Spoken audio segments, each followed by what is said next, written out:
Hello, welcome to today's micro teach on inclusivity.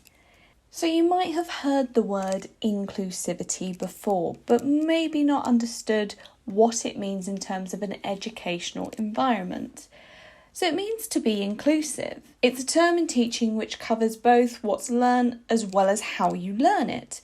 Not everyone processes information the same way, and this as a process in itself ensures that every learner in any educational establishment gets the most out of their experience, regardless of their background. Bearing in mind the world we live in, there's a very quick change in society and we see a more diverse population within the UK every year.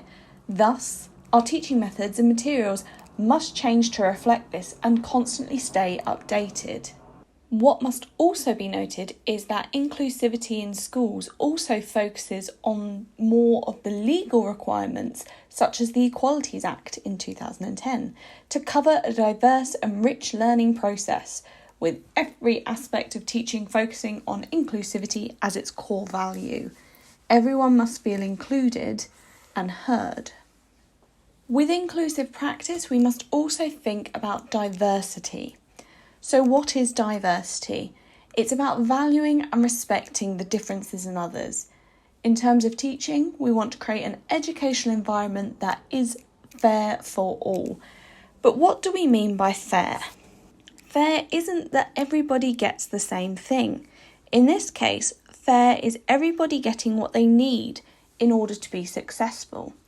This is where we're going to look at our learners individually, working out how they process information, how we can create a classroom that allows them to succeed successfully. When we create our educational materials, we must think about diversity dimensions. These dimensions include educational, circumstantial, cultural, and dispositional. Think about your learners. It might be you have a learner who has special educational needs and you need to change your teaching materials so that they become more inclusive. This could be changing from a white background to a cream background so a dyslexic learner can process the information better. It could be that you create lists that your learner can look at in front of them whilst you're giving a process for them to work through so that they can refer back to it, because they will have to spend time processing what you say and may forget steps. It could be creating a podcast, or like this with a micro teach, where the learner can watch rather than write down or read. So let's talk about how we can become more inclusive in our practice. Well, there's some easy steps with just a few changes. Try using various ways of teaching, so using visuals, audio, and practical moments. This could be using videos, general discussions, visual slides. You'll find that some learners don't know how they best process information until you show them there are other ways to process. When doing my degree, I always thought that I had to read things, but actually I found that listening to podcasts and watching videos, I took in far more information that way when I was more engaged than reading a heavy textbook. The same will be of your learners of any age. Some of them just don't know how well they can process information till they are shown another way to process. When creating teaching materials, consider how the document will look. Is it particularly engaging? Are there any images to help visually see the connection you're making? Think about using fonts no smaller than size 12, using a nice cursive, not line-orientated text, particularly not black text on white backgrounds. Think of more dyslexic-friendly colours and fonts such as a cream background and a navy or dark blue font, for example. Consider using subheadings to clearly break up points to aid the processing information. Having just a huge section of text on a page can be quite difficult to process, especially for neurodivergent learners. So therefore, breaking it up to points that are needed helps to process and make lists. Limit use of metaphors and slang language or double meaning words, as this can confuse neurodiverse individuals and also international learners who may not understand the context. Try to make your teaching more diverse as a whole. This can be including examples from other cultures to aid in multicultural learning and understanding. With that in mind, provide more than one example when explaining something to a learner. It might be that the first 2 examples didn't click when they were trying to process what you were explaining, but the third one does because they can associate it with something that they understand.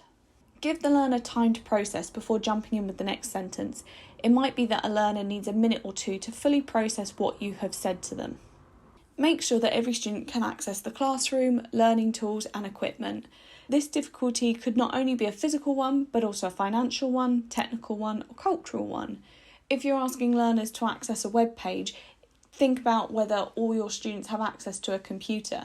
They might not, they might only be able to access one at school, they might have to share a family computer. If you're looking at doing a project where it involves using, a basketball hoop, for example, does every student have access to that? Can they physically use that equipment? Do they need to find a public area that they can use that from, or can they use the school grounds? This is when we need to consider every individual, and remember that, as we said before, being treated fairly doesn't necessarily mean everybody gets the same thing. We can't give every student a laptop. However, fair is everybody getting what they need in order to be successful. It could be that the students who are less financially able to own a laptop borrow or rent one out for the school activity for the term, whatever. But that way, by lending out this equipment to those who do not have it, they can all be put on the same benchmark of using the equipment. So in conclusion, when we're thinking about inclusivity and diverse practice, ask yourself, have the recent tasks I performed in my role been inclusive for everyone? Is everyone treated fairly in the way that they need? What can I do to aid learning for all individuals in the classroom? And are the learning materials we've created inclusive for all? Thanks very much for listening. This was a micro teach on inclusivity.